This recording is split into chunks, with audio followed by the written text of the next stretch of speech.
What's up, Pride? Welcome back to another video. We are back with another fucking video. Can you believe it? Can y'all get the other video to at least like 25 likes? No, 25 views. No, 20. This is so funny. 25 likes to like 40 views, maybe 100 views. We're not gonna sell ourselves short. Give us 100, and I'm gonna just keep uploading until I trust y'all to get them views up. I trust y'all to get them likes up. I trust y'all to get the subscribers up. I trust y'all. So we gonna get right to the other video. All right, so today's video is called The Worst Jail Deaths. Now this should be interesting. Y'all already know who is by. The Painfully Explained. His channel will be in my description. I don't know if it's a he or a her. I'm gonna say it's a he because by the voice. But if you like this video, you know what to do. Like, comment, subscribe. And if you want to see more from his channel, I love his channel. He's one of my favorite top channels. Sinful Sins, all of them, that's what we react to. But if you want to see more of him, like this video. Get this video to at least like 100, 200 likes. And we're going to get into this. Lay Alama Conde. Imagine being held down in a police station while someone pushes a tube through your nose and into your stomach. Then a burning liquid is poured inside you to make you vomit. This is what happened to Lay Alama Conde, an asylum seeker from Sierra Leone who was living in Germany. In December 2004, police arrested him because they suspected he was selling drugs. They thought he had swallowed small packets of cocaine to hide them, and instead of waiting for the drugs to pass out of his body naturally, the police called a doctor to force him to vomit. The doctor used a strong medicine, which makes people throw up. To give it to him, they pushed a long tube down his nose. Conde fought against the procedure and kept swallowing his vomit. Because of this, liquid went into his lungs, and even though this was very dangerous, the procedure was repeated several times. After a while, foam started to come out of his mouth and nose. He collapsed, and paramedics had to bring him back to life before taking him to the hospital, but he never woke up again. Conde went into a coma, and about 10 days later, he died. The doctor said the official cause of death was cerebral hypoxia, which means that his brain was badly damaged because it did not get enough oxygen. He had basically drowned after breathing in his own vomit. His death revealed a bigger problem. In the same city alone, police had forced more than 1,000 people to vomit drugs between 1991 and 2004, and a similar death had already happened in Hamburg in 2001.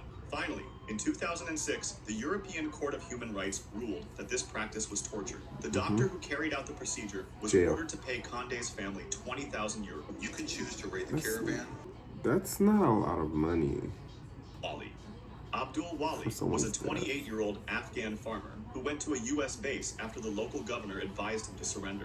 He wanted to show that he had nothing to do with a rocket attack on that base and denied all involvement. However, instead of clearing his name, he was tortured to death while in custody. For 3 days, he was held as a prisoner, and a CIA contractor called David Pissarro took charge of questioning him. Soldiers later testified that Pissarro gave strict orders. Wali was not allowed to sleep. His food and water Ignore were my really bear limited, tree. and he was beaten over 2 nights. Witnesses said that he kicked him in the groin with his heavy combat boots so hard that Wali's body lifted off the ground. He slammed him onto the floor, hit his arms and legs with a heavy maglite flashlight, and even shoved the flashlight into his stomach. At some point, the beating broke Wali's pelvis. This left him unable to urinate, which caused him even more terrible pain. By the second night, Wali was no longer pleading for mercy. He was begging to be killed. Soldiers remember him moaning, "I'm dying." And on the 4th day, he did die.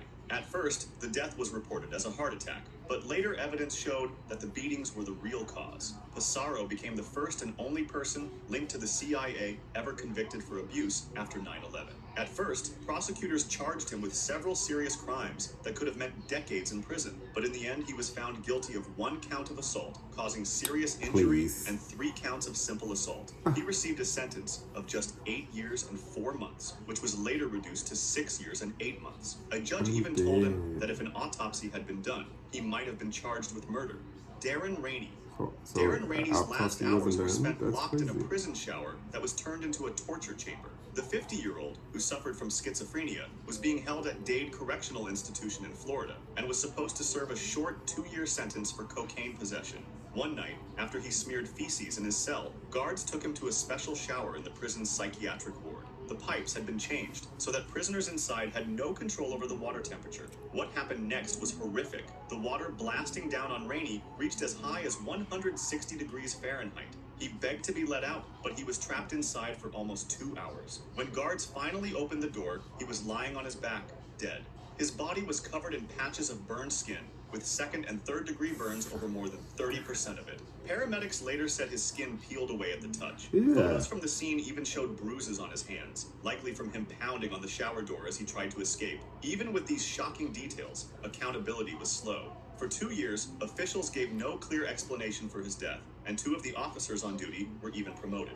Other prisoners later revealed that Rainey was not the first to suffer this punishment. At least 8 others in the psychiatric unit had been forced into the same shower. Only after the Miami Herald exposed the case and human rights groups demanded answers did an investigation begin. The prison's warden was fired, but no one faced criminal charges. In 2016, the medical examiner called Rainey's death accidental, blaming a mix of confinement, his health problems, and his mental illness, while ignoring the obvious fact that he had been trapped under boiling water.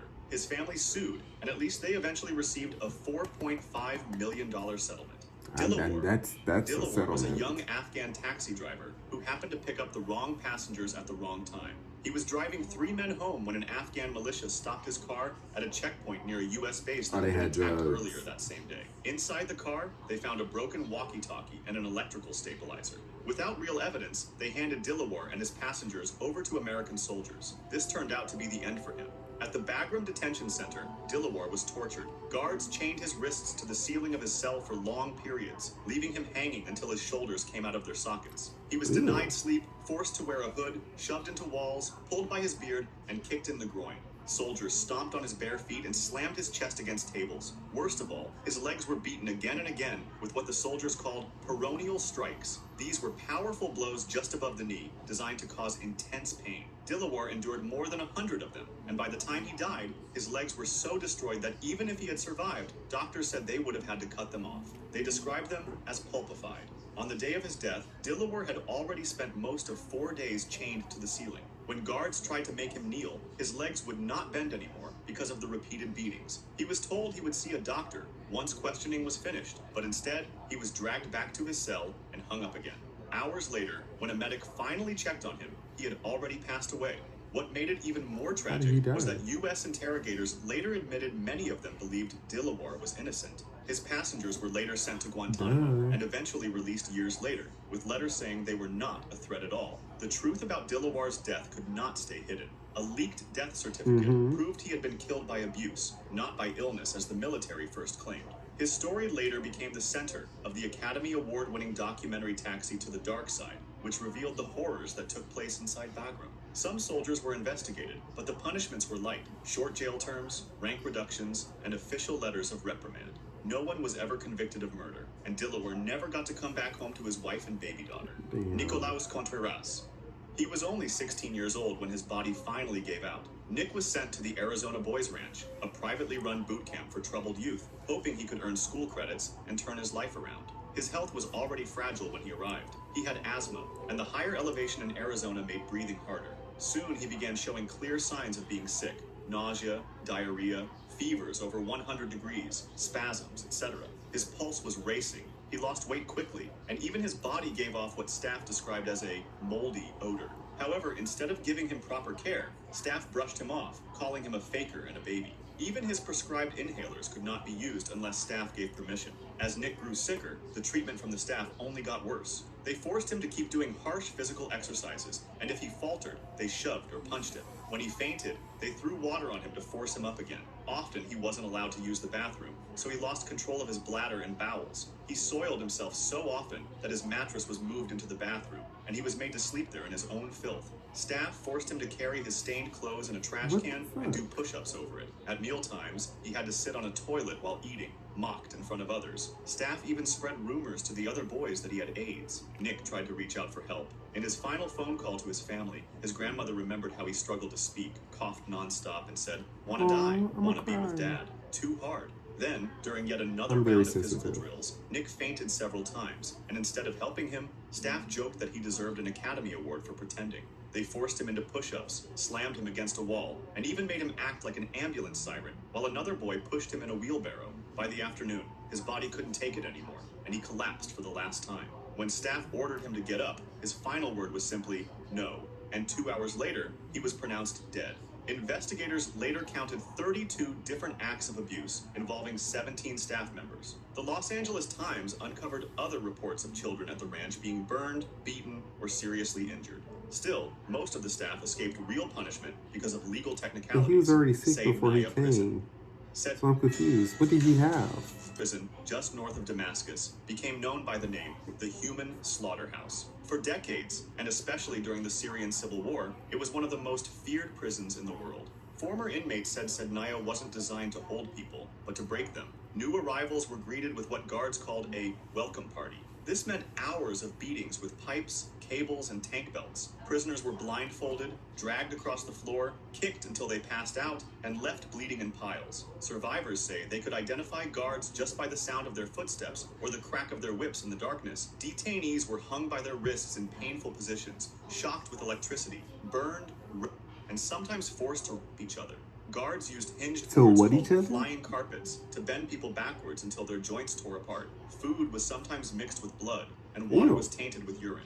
Prisoners reported being forced to choose between saving their own life or killing a friend or relative. One Syrian lawyer later estimated that 3 out of every 4 prisoners who entered Sednaya did not come out alive. Straight-up secret executions were performed there as well. Amnesty International documented how groups of up to 50 people at a time were taken before a military field court. These so-called trials lasted only minutes, sometimes just seconds. The detainees were then led to underground chambers and hanged. Between 2011 and 2015 alone, Amnesty estimated that between 5,000 and 13,000 people were executed. Their bodies were carried away in trucks, sometimes stored in salt rooms, where rock salt was used to preserve them until they could be buried or hidden. In 2017, satellite photos and witness accounts led the U.S. State Department to accuse the Syrian government of building a crematorium at Sednaya to get rid of bodies and cover up evidence of mass killings. Prisoners freed during the collapse of Assad's regime in December 2024 recalled underground cells where men were kept in total darkness, surviving with bottles of urine for waste and thin soaked blankets for warmth.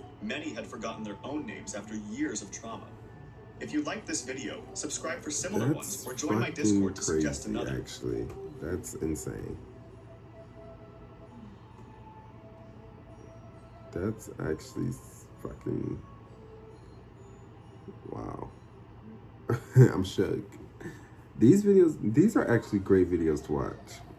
Like, he did something with this. He deserves every credit. And I love these videos, and he should keep making them. He should do like a Jurassic World type of video, be like all the people that died in Jurassic World are like some crazy shit. But anyways, if you like this video, you know what to do. Like, comment, subscribe, be part of this beautiful pride, and I catch y'all in the next one. I'm out.